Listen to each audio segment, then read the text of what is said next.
Ya, baik. Sebelumnya, Bismillahirrahmanirrahim. Assalamualaikum warahmatullahi wabarakatuh.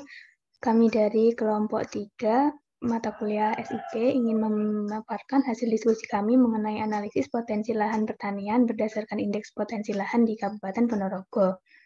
Selanjutnya, adapun anggota-anggota dari kelompok kami yaitu ada saya, Hovifah Indriani, NRP 1094.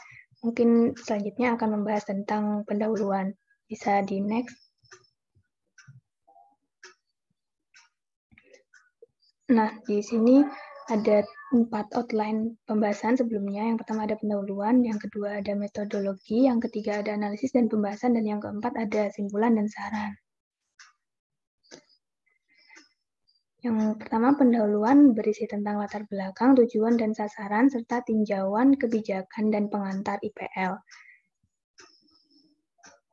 Untuk latar belakang sendiri, di sini kami memiliki beberapa poin mengenai latar belakang analisis yang kami lakukan. Yang pertama yaitu kami mengetahui bahwa Kabupaten Ponorogo termasuk salah satu daerah penyangga pangan di Jawa Timur dengan luas sekian dan beberapa komoditas tanaman pertanian seperti padi, jagung, dan ubi-ubian.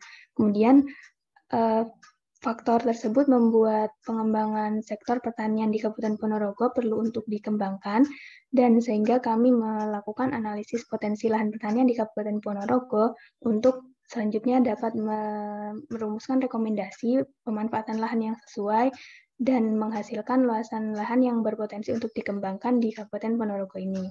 Selanjutnya, tujuan dan sasaran dari penelitian kami yaitu yang pertama mengetahui indeks potensi lahan Kabupaten Ponorogo, kemudian memetakan tingkat potensi lahan pertanian di Kabupaten Ponorogo berdasarkan IPL-nya, kemudian mengetahui arahan penggunaan IPL terhadap kesesuaian pengembangan lahan pertanian di Kabupaten Ponorogo. Selanjutnya yaitu tinjauan kebijakan. Pedoman yang kami gunakan yaitu RT/RW Kabupaten Ponorogo tahun 2012 hingga tahun 2032, maksud saya.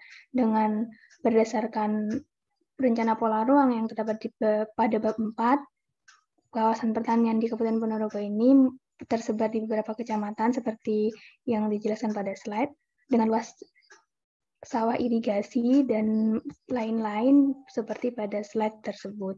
Mungkin bisa di next. Ya, ini merupakan tinjauan kebijakan dan arahan pengelolaan sawah di Kabupaten Ponorogo. Yang pertama yaitu sawah beririgasi teknis harus dipertahankan luasnya. Kemudian yang kedua, pada sawah beririgasi teknis sebagai tanah atau lahan sawah pertanian tanaman pangan abadi tidak boleh dialihfungsikan lahannya. Kemudian sawah beririgasi sederhana dan setengah teknis bertahap ditingkatkan menjadi sawah beririgasi teknis. Kemudian perubahan fungsi sawah hanya diizinkan pada kawasan perkotaan maksimal 40% dan sebelumnya harus diirigasi terlebih dahulu. Selanjutnya itu perubahan fungsi sawah hanya diizinkan pada kawasan perkotaan maksimal 15%. Maaf, ini maksud saya yaitu pada kawasan perdesaan. Yang kedua yaitu maksimal 15% perubahan yang boleh dilakukan dan hanya pada sebagian jalan utama seperti jalan kolektor, jalan arteri, dan jalan primer. Kemudian yang terakhir atau yang keenam yaitu pengembangan kawasan good agriculture practices untuk meningkatkan produktivitas tanaman pangan yang ada di Kabupaten Bondowoso ini, khususnya pada sektor yang ditetapkan sebagai pertanian tanaman pangan abadi. Mungkin itu untuk kebijakannya. Yang selanjutnya merupakan IPL untuk Kabupaten Bondowoso. Nah, seperti definisinya disebutkan pada slide berikut. Mungkin selanjutnya, yaitu parameter yang kami gunakan dalam menganalisis IPL di Kabupaten Bondowoso. Bisa dilanjutkan. Yang pertama ada parameter kelerengan, kemudian jenis tanah, kemudian litologi atau bebatuan, kemudian curah hujan, dan rawan bencana. Rumus IPL-nya sendiri seperti pada slide, dengan keterangan seperti pada slide juga. Mungkin bisa dilanjutkan. Nah, adapun harkat parameternya atau nilai dari setiap parameter terdapat pada tabel-tabel di slide tersebut. Seperti yang pertama pada tabel kelerengan, pada tabel jenis tanah, kemudian bisa dilanjutkan mungkin bisa dilihat di sini ada tabel curah hujan, kemudian tabel rawan bencana banjir. dan tabel litologi. Untuk selanjutnya mungkin bisa dijelaskan oleh teman kami. Terima kasih.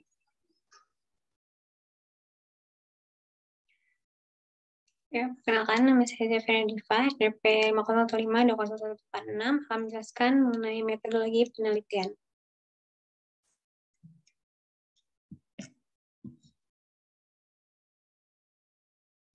Yang pertama, ada pengumpulan data. Data-data yang digunakan dalam penelitian ini perlu dikumpulkan terlebih dahulu seperti data digital yang meliputi peta litologi, peta curah hujan, peta jenis tanah, peta kemiringan lereng, peta kerawanan bencana, serta peta administrasi dan data-data yang berkaitan dengan pemetaan indeks potensi lahan, serta data lain yang dianggap penting dan dapat mendukung dalam penelitian ini. Untuk langkah analisisnya, yang pertama ada analisis SIG yang digunakan adalah pengharakatan atau scoring dan tumpang susun atau overlay terhadap parameter-parameter yang digunakan, antara lain kemiringan lereng, litologi, jenis tanah, curah hujan, serta kerawanan bencana banjir. Parameter yang digunakan merupakan data sekunder yang diperoleh dari instansi terkait. Tiap parameter diberi harkat sesuai dengan pengaruhnya terhadap potensi lahan daerah kajian. Harkat dari setiap parameter tersebut kemudian dijumlahkan kecuali parameter kerawanan bencana banjir. Faktor kerawanan bencana ini merupakan faktor penghambat yang nantinya digunakan sebagai faktor penggali pada hasil penjumlahan harkat dari parameter-parameter lainnya. Hasil analisis tersebut adalah unit satuan pemetaan spasial berupa indeks potensi lahan.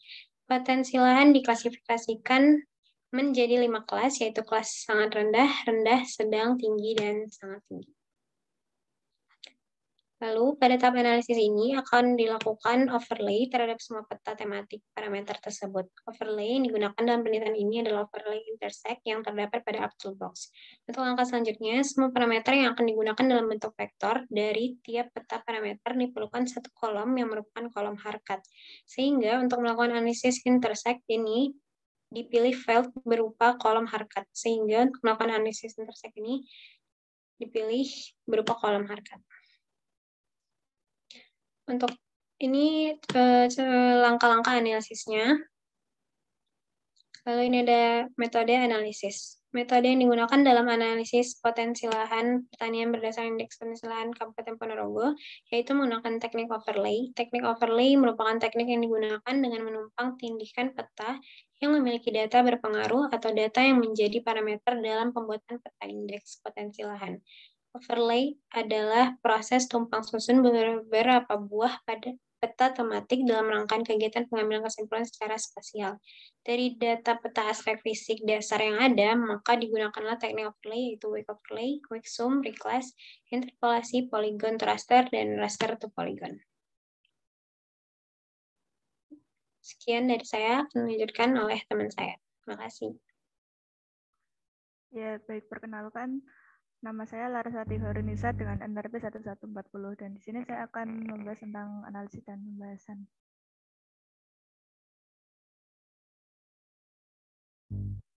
Dan sebelum itu kita masuk ke gambaran umum wilayahnya.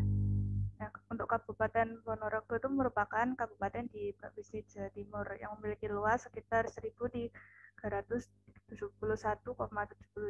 km persegi yang secara administratif terbagi ke dalam 21 kecamatan dan 305 desa atau kelurahan, dan secara astronomis antara 111 derajat 17 sampai 111 derajat 52 bujur timur dan 7 derajat 49 sampai dengan 8 derajat 20 lintang selatan, dan secara geografis terletak pada ketinggian 92 hingga 2.563 meter di atas permukaan laut, dan untuk batasnya di utara Kabupaten Madiun, Magetan, dan Nganjuk, dan untuk batas selatan Kabupaten Pacitan dan Trenggalek, di barat Pacitan dan Wonogiri, timur Tulungagung dan Trenggalek.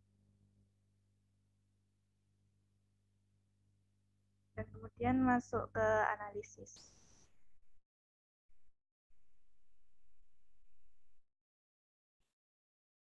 Untuk jenis tanah di Kabupaten Ponorogo terdiri atas 14 jenis dengan dominan kompleks latosol sebesar 22,59%. Jadi next.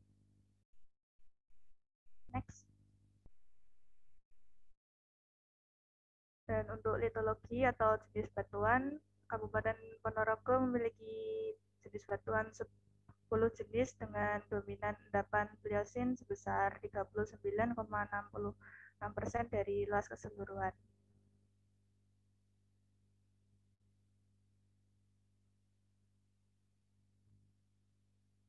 Jadi next. Lalu untuk kelerengan ini terdiri dari 5 kelas dengan dominan kemiringan 0 sampai 8% yang mencakup luas 50,24% luas keseluruhan.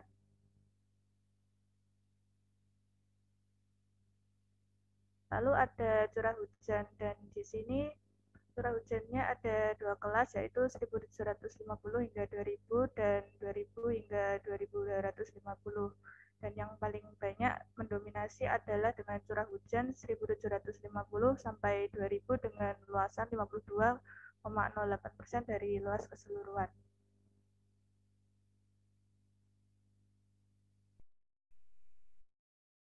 Dan selanjutnya akan dilanjutkan oleh teman saya. Baik, selanjutnya perkenalkan nama saya Fiska Nurasna Ramadhani, NRP akhir 1144. Di sini saya akan menjelaskan mengenai parameter rawan banjir, di mana analisis daerah rawan banjir ini dianalisis dengan data, yaitu dengan peta administrasi, peta bentuk lahan, peta kelerengan, peta jenis tanah, peta infiltrasi, peta curah hujan, dan peta jaringan drainase yang mana didapatkan dari RT/RW Kabupaten Ponorogo. Nah, kemudian dari data tersebut dilakukan metode overlay dengan pembobotan sesuai ketentuan. Bisa di next. Nah, sehingga didapatkan rawan banjir dengan klasifikasi yang terdiri dari 5, di mana luas yang mendominasi adalah klasifikasi rawan banjir sangat tinggi. Maksud saya klasifikasi sedang dengan luas 35,46% dari luas total. Bisa di next. Selanjutnya, mengenai analisis indeks potensi lahan. Jadi analisis potensi lahan dilakukan untuk mengetahui potensi lahan yang ada di Kabupaten Ponorogo dengan metode overlay di ArcGIS. Parameter yang dibutuhkan adalah kemiringan lereng, jenis tanah, litologi, dan kerawanan banjir. Di mana menyelesaikan parameter rawan bencana yang berbentuk desimal sehingga pengisian nilai skor di ArcGIS dikalikan 10 sehingga skor parameter berada di antara angka 5 hingga 100. Sehingga didapatkan harkat maksimal dan harkat minimal seperti pada tabel. Bisa di next. Perhitungan indeks potensi untuk setiap parameter di mana rumusnya IPL ada R, L, T, H, dan B.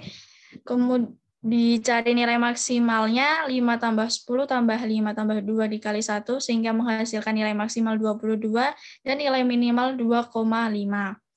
Kemudian perhitungan intervalnya didapatkan tadi nilai maksimal 22, nilai minimal 2,5, jumlah kelas 5, dan intervalnya yaitu nilai maksimal dikurangi nilai minimal per jumlah kelas, sehingga didapatkan intervalnya 4,5. Bisa di next.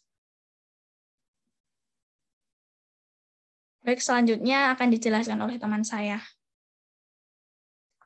Baik, terima kasih atas kesempatannya. Perkenalkan, nama saya Ayudhya Permita Sarasati, NRP 5015201084. Selanjutnya kita sampai ke analisis indeks potensi lahan. Berdasarkan analisis hasil sebelumnya setelah dilakukan, berdasarkan parameter antara lain ada curah hujan, jenis tanah, litologi, dan juga curah rawan banjir. Nah, lalu juga kelerengan. Setelah itu akan didapatkan hasil 5 kelas, yaitu sangat rendah, rendah, sedang, tinggi, dan sangat tinggi. Dengan interval kelas yang sudah disampaikan sebelumnya, ada 4,5. Nah, luas dari indeks potensi lahan yang paling mayoritas berada di sangat tinggi dengan lebarnya, dengan luasnya berada 44.800 hektar, dan itu berada di sekitar bagian utara menuju tengah di daerah Kabupaten Ponorogo. Bisa dilanjutkan. Nah, Karena judul kami adalah menganalisis indeks potensi lahan pertanian di Kabupaten Ponorogo, kami melakukan analisis juga untuk khusus daerah pertanian yang kami dapatkan datanya juga dari RT RW. Nah, di sini kami punya luas lahan pertanian di Kabupaten Ponorogo dan kami analisis bertumbuk dengan hasil indeks potensi lahan yang sebelumnya, lalu kita coba overlay dan juga dihasilkan hasilnya, dan di sini kita dapatkan hasil dari indeks potensi lahan pertanian di Kabupaten Ponorogo.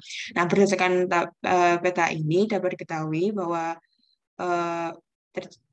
terdapat mayoritas sebagian besar itu ada di daerah bagian utara menuju tengah, itu berada di sangat tinggi sehingga lahan pertanian di sana itu bisa dipertahankan dan bisa dimaksimalkan potensinya. Lalu mengikuti dari aturan sendiri yang sudah disebutkan sebelumnya ada di RT RW, ada aturan bahwa alih fungsi lahan itu untuk khusus perkotaan dan untuk khusus pedesaan itu 15% maksimalnya. Nah, karena di daerah sangat rendah ini adalah daerah yang termasuk pedesaan yang bukan perkotaannya Ponorogo, jadi bisa dikatakan bahwa jika memang dimungkinkan, jika memang benar-benar dibutuhkan, alih fungsi lahan pertanian ini mungkin bisa diprioritaskan dilakukan di daerah yang sangat rendah di pedesaan ini dan dimaksimalkan hanya di antara angka 15% dari keseluruhan total luas wilayah pertanian di Kabupaten Ponorogo. Mungkin bisa di next.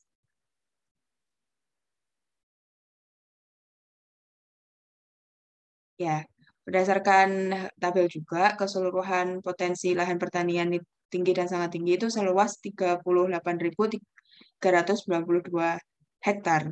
Nah, jika diasumsikan, mohon maaf, jadi potensi lahan itu sangat menentukan kemampuan lahan suatu daerah dan menentukan penggunaan lahan beserta pengelolaan yang sangat tepat hingga dapat dicapai produktivitas yang optimal. Nah, menurut Ditjen Tanaman Pangan sendiri, produktivitas potensial padi sawah itu sebesar 6,49 ton per hektar. Nah, jika diasumsikan bahwa lahan berpotensi tinggi dan sangat tinggi di Kabupaten Ponorogo ini dimanfaatkan untuk penggunaan lahan pertanian padi sawah dengan pengelolaan yang tepat dan akurat, maka Kabupaten Ponorogo ini memiliki potensi dapat memproduksi hasil sawah sebesar 249.167,84 ton.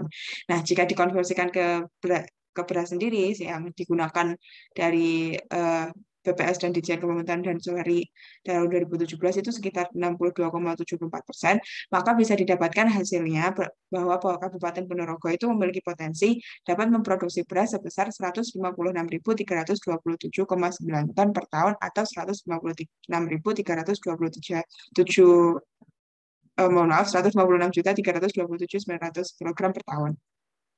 Lalu kita coba analisis dari data konsumsi beras sendiri yang per kapita per tahunnya itu sekitar 114,6 kg per kapita per tahun.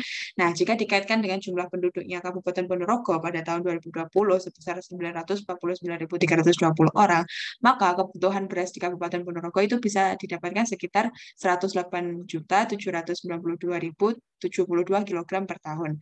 Berdasarkan semua data-data ini, bisa didapatkan bahwa Kabupaten Ponorogo itu berpotensi mampu memenuhi kebutuhan berasnya karena jumlah yang disediakan itu jumlah potensi padi dan berasnya itu bisa sekitar 196 juta dan yang dibutuhkan hanya 108 juta. Jadi masih ada surplus sebesar 47.535.828 kg per tahun. Sehingga Kabupaten Ponorogo itu mampu melakukan swasembada atau bahkan mungkin bisa melakukan ekspor. Itu. Mungkin bisa di next. Lalu yang terakhir ada kesimpulan dan saran. Nah, berdasarkan hasil analisis kami, yaitu analisis indeks potensi lahan pertanian di Kabupaten Ponorogo, jadi Kabupaten Ponorogo ini memiliki 5 kelas potensi lahan, yaitu dari sangat rendah menuju sangat tinggi. Nah, untuk potensi lahan pertanian sendiri, paling banyak itu berada di kelas sangat tinggi dan tinggi, seperti itu.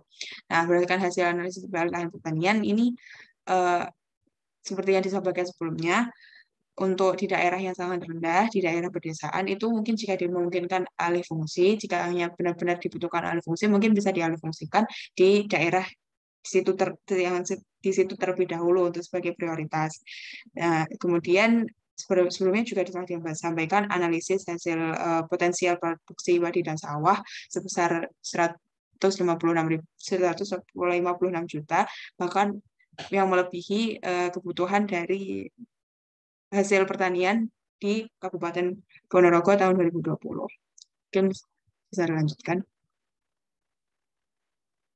Nah, untuk saran atau rekomendasi dari kami, yang pertama adalah memaksimalkan produktivitas pada lahan pertanian, khususnya lahan yang berpotensi sangat tinggi dan tinggi.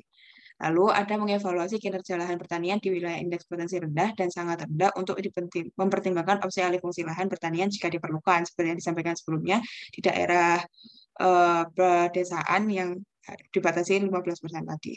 Kemudian untuk mengoptimalkan pengembangan potensi produktivitas lahan pertanian di kawasan indeks potensi lahan sedang hingga sangat tinggi untuk memenuhi kebutuhan pangan warga serta menjadi swasembada pangan bahkan hingga ekspor.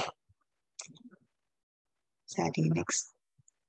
Ya, sekian terima kasih atas perhatiannya dari kelompok kami. Mohon maaf jika kami ada salah dan kami mohon izin menutup presentasi. Selamat malam. Wassalamualaikum warahmatullahi wabarakatuh.